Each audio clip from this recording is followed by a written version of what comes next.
Next on CTV News tonight, a devastating fire in Lanham claims 2 lives. We'll have a full report coming up.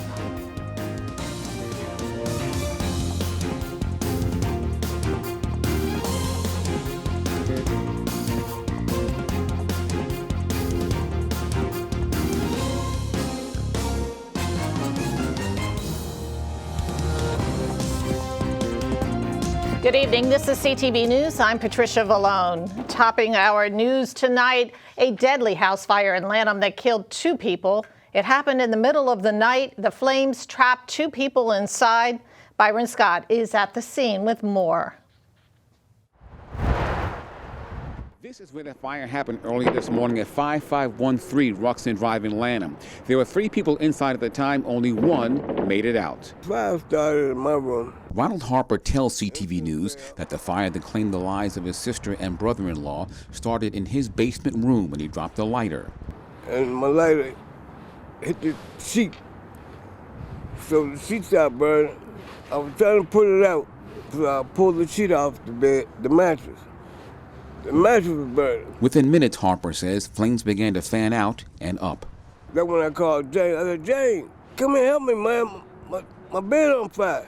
According to Harper, everyone was awake at the time. He says his brother-in-law, James Cannon Bay, at the right, went upstairs to get his wife, 66-year-old Aurelia Harper, but neither made it out. I hollered at him again. I said, Jane, you bringing my sister down?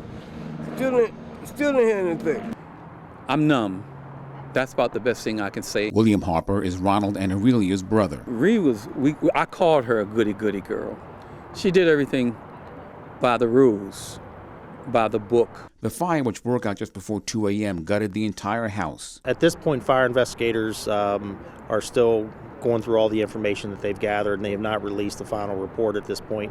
The only thing we can confirm is that 2 adults, unfortunately, were found deceased within this home this morning.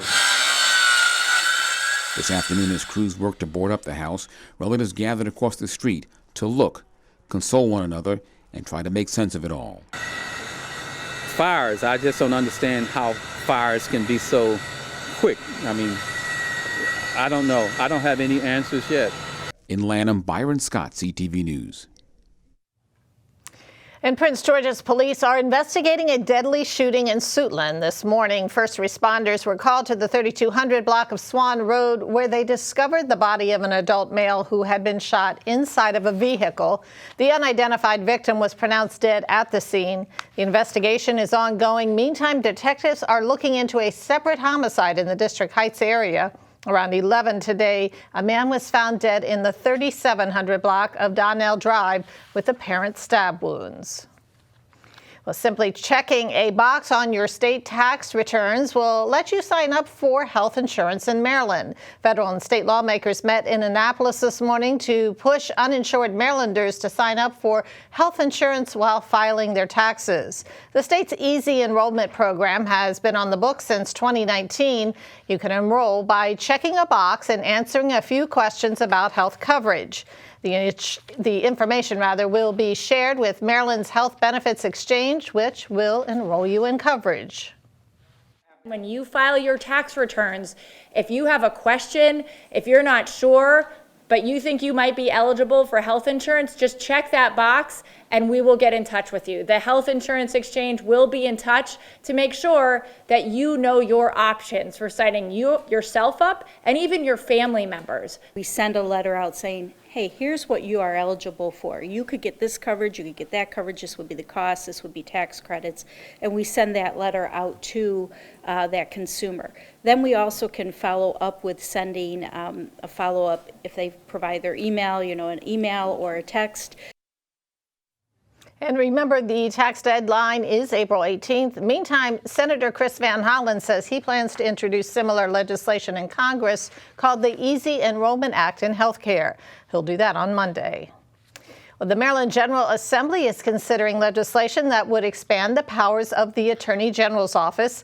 Senate Bill 540 would authorize the AG to investigate, prosecute, and seek relief for certain civil rights violations. It would also allow the state's top prosecutor to intervene in certain cases establish penalties, and recover investigation and litigation costs. The legislation is sponsored by Senate President Bill Ferguson on behalf of the Attorney General's office. Right now, the Attorney General has very limited tools. Most people think that the Attorney General has this authority already, but unfortunately that's not the case. And in fact, the Maryland's Attorney General has a very limited scope. And so we're going to have a very robust conversation about what is the right scope and where are places where the Attorney General can be proactive in trying to reduce discrimination in our industries and marketplaces. And frankly, it's good for commerce for the Attorney General to have these types of powers, because what we know is that discrimination in the marketplace is bad for everyone. It in fact causes distortions in the marketplace that are bad for not just those who are getting discriminated against, but for all of those in the marketplace as well. And this measure has been cross-filed in the House as HB 772. A hearing on the bill is scheduled for March 1st at 1 p.m. in the House Judiciary Committee. Well, the suspect wanted for shooting 2 Maryland police officers is now in custody. The search for 24-year-old David Linthicum began Wednesday after he fired a gun at a Baltimore County officer responding to a crisis call at the suspect's house.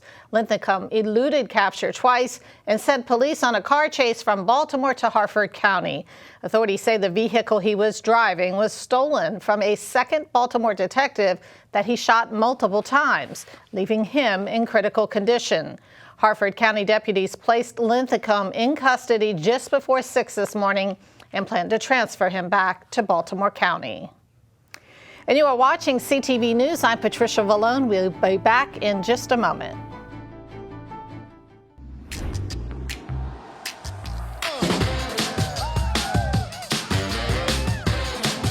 Everyone likes rooting for their favorite team with some friends.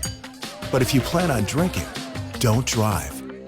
Designate a sober driver or schedule a rideshare for a safe ride home. Be the make a plan driver.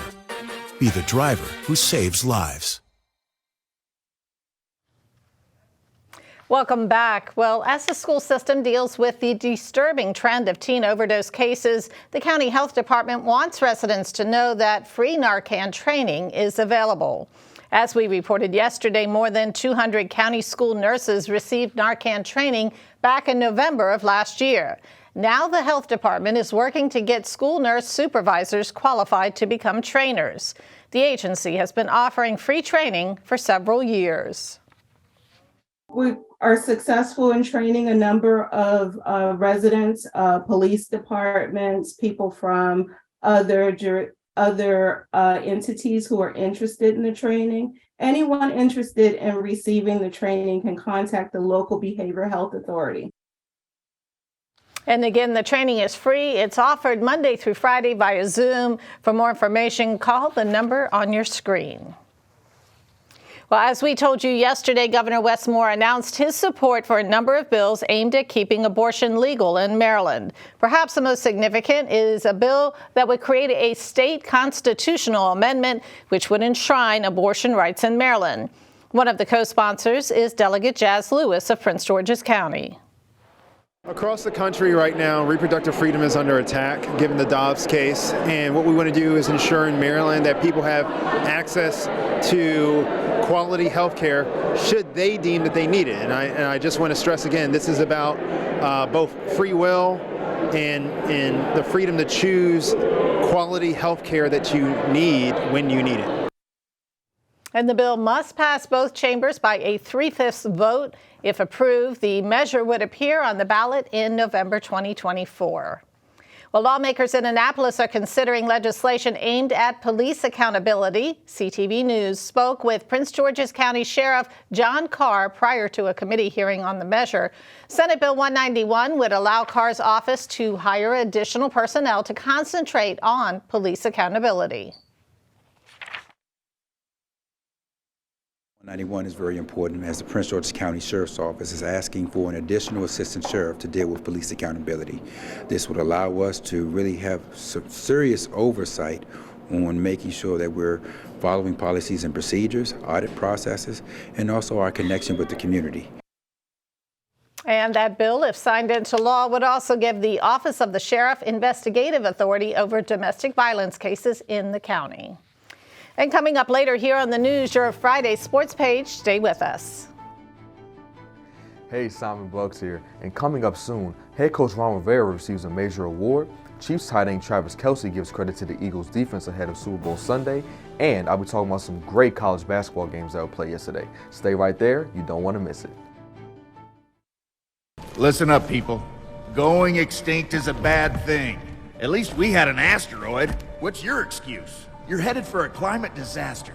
And yet every year, governments spend hundreds of billions of public funds on fossil fuel subsidies. As you rebuild your economies and bounce back from this pandemic, this is humanity's big chance. Don't choose extinction. Save your species before it's too late. It's time for you humans to stop making excuses and start making changes. Well, it's time for your pet of the week. Meet Hank, a cute fella with a heart of gold. He's a 2-year-old orange tabby looking for his forever home. Today we have Hank. He is an orange tabby. He's a male. He is about 2 years old, I believe. He is very friendly, very lovey. I think if you have kids, feel free to bring them in so that they can interact before you go through with the adoption. But he is very sweet. And if you'd like to adopt Hank or any other animal, you can call 301-780-7200.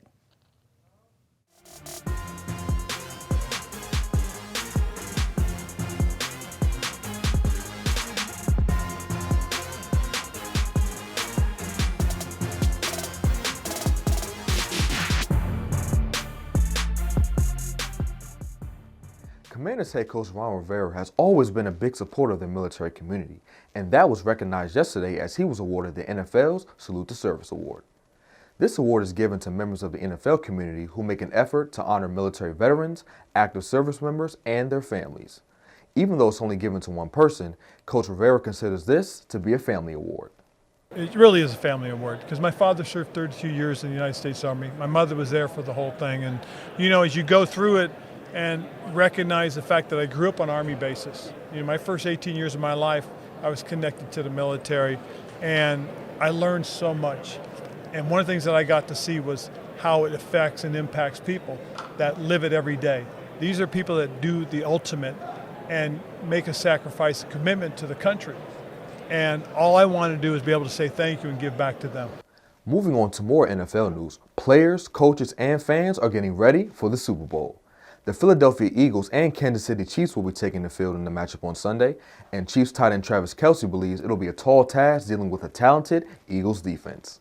I mean, that defensive line is arguably the best in the game this year, and a big reason why they're here in the Super Bowl. And it's going to be a big task. But I know our offensive line, everybody that's in the run game and pass game, in terms of having to deal with the front and protecting Pat, we're all pretty locked in on the task at hand, and we know it's going to be a challenge. We know that they got some real dogs up front, and even if they get to Pat once or twice, man, we got to find a way to still move the ball downfield and have success.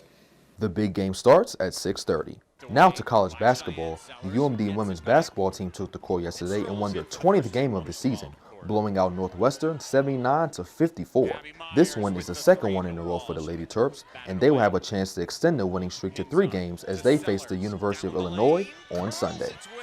The Bowie State men's basketball team continues to struggle as they lost their 19th game of the season yesterday against Elizabeth City State University in a close one, 65-63. But they will have a chance to redeem themselves, traveling to Virginia to take on Virginia Union University tomorrow at 12 noon.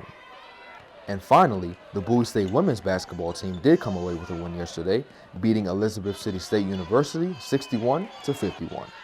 The Lady Bulldogs will try to put together back-to-back wins as they will travel to go up against Virginia Union University tomorrow at 3 o'clock.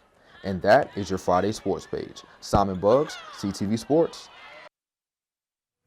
All right, and it's now time for your weather forecast. Tonight, partly cloudy with lows near 35. Saturday, mostly sunny, highs near 50. Sunday, rain likely with highs around 43. And Monday, sunny skies, high temperatures in the 50s. That wraps up our CTV News Update. I'm Patricia Malone. Have a great weekend.